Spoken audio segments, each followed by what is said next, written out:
Bob Stamnes, welcome. What's your job? How do you describe, what you do? I would say at the heart of it, it's kind of two parts to it. I am a catalyst, and I am a connector.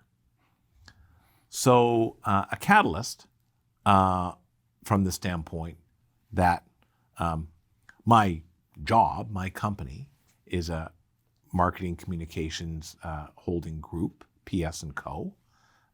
Creative, brand at the heart of it all, media, design, and then a very specific engagement in the world of sustainable food through a group we've created called the Ethical Food Group and the Ethical Food Fund, which is a capital that supports food entrepreneurs. So a catalyst in the sense that I help create what something like that would look like. And that, to me, is very meaningful because in our organization, the guiding light, the Northern Star, is purpose, is meaning and purpose as it relates to making the world better in our own way based on what we do. So we're, just in the process of the next month, we'll be B Corp certified. We only work with clients that share that same vision, that want to make the world better. And it's not an extensive criteria where we're going to eliminate a client because they haven't quite figured out their B Corp certification or their carbon footprint, but there has to be an articulated desire and want to make the world better. And what does that look like?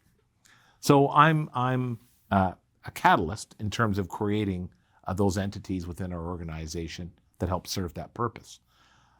The really fun part is the connection part, where I'm able to connect opportunities with the business world, with the not-for-profit world, with some of the disciplines that we represent.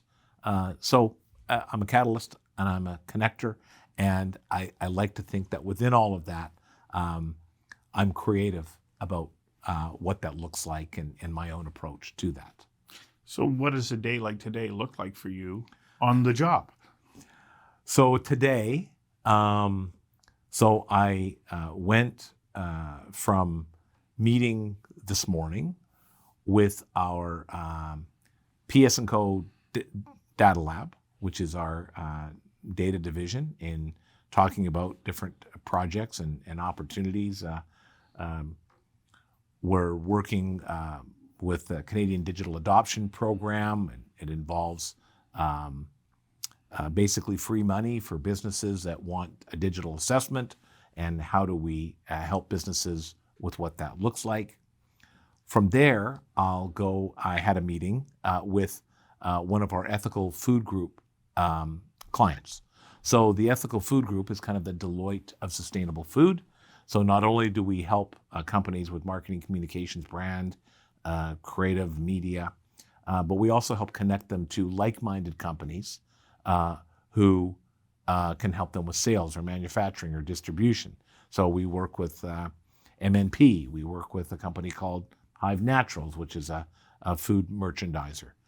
So I was meeting with one of our brands, Wise Coffee Leaf Iced Tea, in terms of a new rebrand and a new launch. So I'll do that.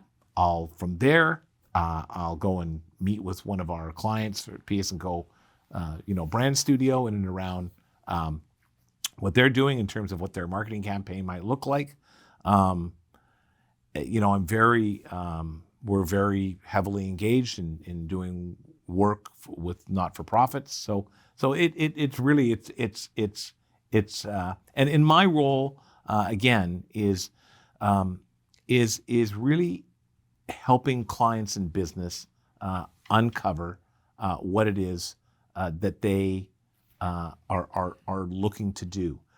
Myself and my business partner Frank Palmer, and Frank is a very one of the most iconic people in the advertising world in Canada. He's a legend, arguably one of the most famous kind of pioneers of modern day advertising.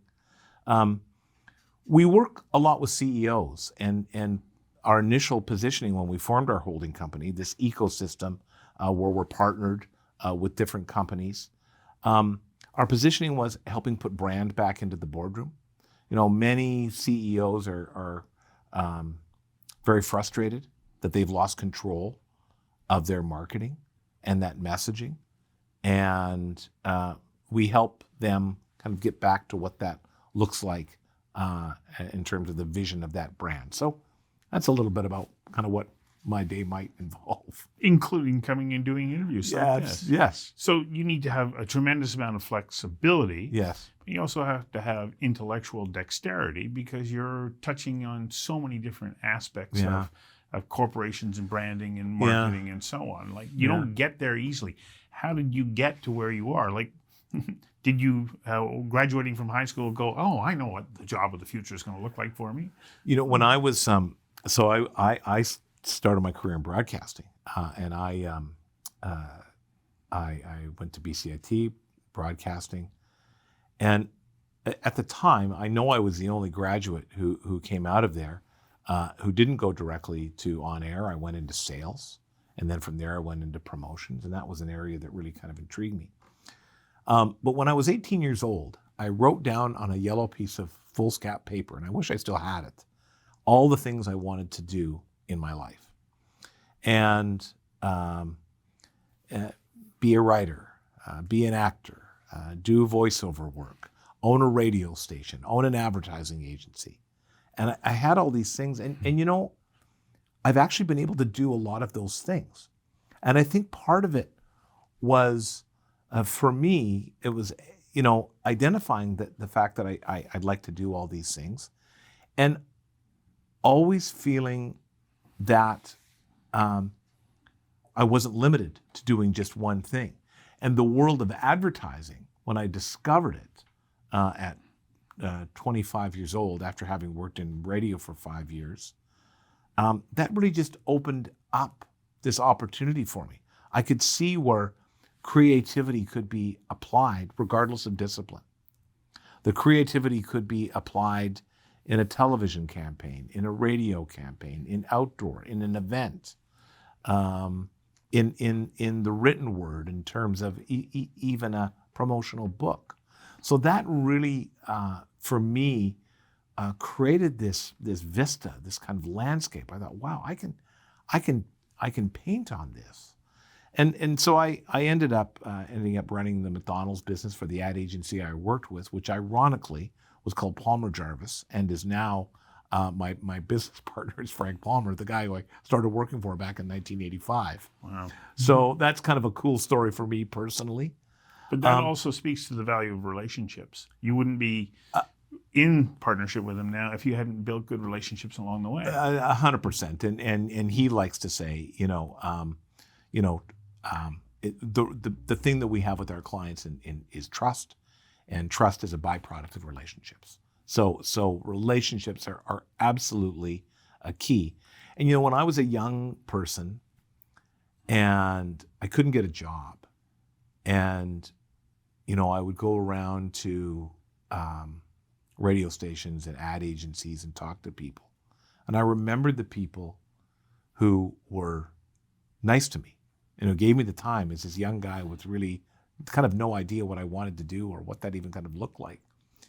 And the people who weren't. And I thought, if I ever get into a position of influence, I will absolutely make sure, number one, that I take the time and give whatever I can to someone looking for an opportunity. And that it's just always remained with me. It's just really, really important.